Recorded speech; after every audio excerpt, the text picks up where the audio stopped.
Phosphorus homeopathic औषधि कॉम्पैरेटिव मेटेरिया Medica अध्याय 698 699 doctor Narayan चंद्र घोष भाग 2। चरित्रगत लक्षणों की तरह कुछ विशेष लक्षणों का भी बड़े यत्न से अभ्यास करना उचित है। उनसे भी चिकित्सा में बहुत बड़ी सहायता मिलती है। इसीलिए मेटेरिया मेडिका में दवाओं का वर्णन करते हुए इनका वर्णन पहले किया जाता है और इस पुस्तक में भी आरंभ से लेकर अंत तक इसका वर्णन किया गया है। सब पढ़ना चाहिए। फॉस्फोरस के चरित्रगत लक्षण। 1. क्षयकाश या तपेदिक, ब्रोंकाइटिस, निमोनिया। 2. गले में सुरसुरी होकर खांसी सूखी और शाम को उसका बढ़ जाना, कलेजा, पीठ और गर्दन अकड़ जाना, खांसते खांसते सारा शरीर कांप उठना। 3. गले में दर्द, जिससे बोलने में तकलीफ, ऐसा मालूम होना जैसे गले में कुछ अड़ा हुआ है या एक पोटली सी हिलक गई है। 4. कोष्ठकाठिन्य या कब्ज, मल लंबा, संकरा और कंडा। 5. बिना दर्द का उद्रामय या अतिसार, मल पानी जैसा पतला, जिस पर मेंढक के अंडे या साबूदाने जैसी कोई चीज तैरती रहती है। 6. मामूली घाव से बहुत ज्यादा रक्तस्राव। 7. भोजन के बाद औंघाई। 8. पेट के भीतर खाली खाली सा लगना। 6. पीने की चीज पेट के भीतर जाकर गर्म होते ही वमन। 10. हस्तमैथुन की वजह से ध्वजभंग, रतिक्रिया की अदम्य इच्छा। 11. कुछ खाते ही हिचकी आने लगना।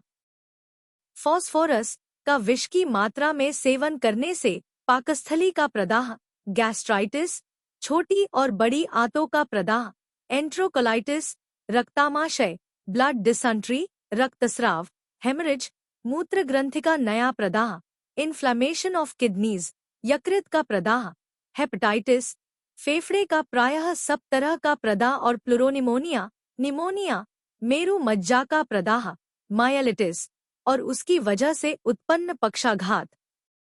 हड्डियों खासकर मसूड़े और पैर की लंबी हड्डी, टिबिया, नष्ट होना, रक्त में विकार होकर कामला, हेमेटोजेनस जॉन्डिस इत्यादि रोग उत्पन्न होते हैं।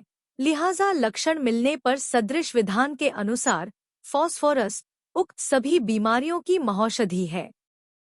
खांसी, शाम से आरंभ होकर आधी रात तक ज्यादा खांसी आना, रात में सोने के उपरांत और बाईं करवट या चित्त होकर सोने से खांसी बहुत बढ़ जाना, खांसते खांसते रोगी का थक जाना, कलेजे में दर्द होना और कलेजा धड़कना। इसके अलावा इसकी खांसी बाहर की हवा में, बोलने, हंसने या पुस्तक पढ़ने से और किसी आगंतुक के पास में आने पर बढ़ती है। आप अगर रोगी से पूछेंगे कि कैसे हो, तो आपकी बात का उत्तर देने के पहले वह एक बार अवश्य खांस लेगा। फॉस्फोरस में जो बलगम निकलता है उसका स्वाद नमकीन होता है। बलगम में कभी कभी खून का छींटा रहता है। पीले रंग का पीप जैसा बलगम निकलता है। फॉस्फोरस में शाम को खांसी सूखी होती है, उसमें कुछ भी बलगम नहीं निकलता, परंतु सवेरे जो खांसी आती है वह ढीली रहती है और उसमें बलगम निकलता है। गला फंसना, धीरे धीरे फुसफुसाकर बोलता है, सवेरे स्वरभंग रहता है। क्रूप या काली खांसी, एकोनाइट, स्पंजिया, हिपर इत्यादि पहली अवस्था की दवाएं प्रयोग करने के बाद भी फॉस्फोरस का प्रयोग किया जाए तो दोबारा बीमारी होने की संभावना नहीं रहती। बैसिलिनम और कैलकेरिया। ब्रोंकाइटिस, वायुनली, भुज प्रदाह, सूखी या खुश्क खांसी, बराबर या लगातार खोंखों करके खांसी आया करना, खांसी की धमक से समूचा शरीर कांप उठना, श्वास प्रश्वास में जबरदस्त तकलीफ होना, रोगी का हांफने लगना, छाती का ऊपरी भाग जकड़ सा जाना और वक्षोस्थि के बीच के भाग में कुछ गड़ता सा रहना। खांसी से ज्यादा तकलीफ होने की वजह से रोगी है गोंगिया कर उसे दबा रखता है। बलगम नाना प्रकार का निकलता है, चमकीला, लाल, खून मिला, लोहे की जंग और पीप जैसा। यक्ष्मा धातु वाले रोगी की बीमारी में भी फॉस्फोरस फायदा करती है। ब्रोंकाइटिस या कैपिलरी ब्रोंकाइटिस में वायुनली और कैशिकानली के प्रदाह की बीमारी में परीक्षा करने पर अगर सारी छाती में बलगम की आवाज रेल्स पाई जाए, बहुत ज्यादा आक्षेपिक खांसी हो और रोगी खांसते खांसते के कर दे तो इपिकाक या एंटिमटाट का प्रयोग करें। इपिकाक में खांसी ढीली होकर बलगम निकल जाता है।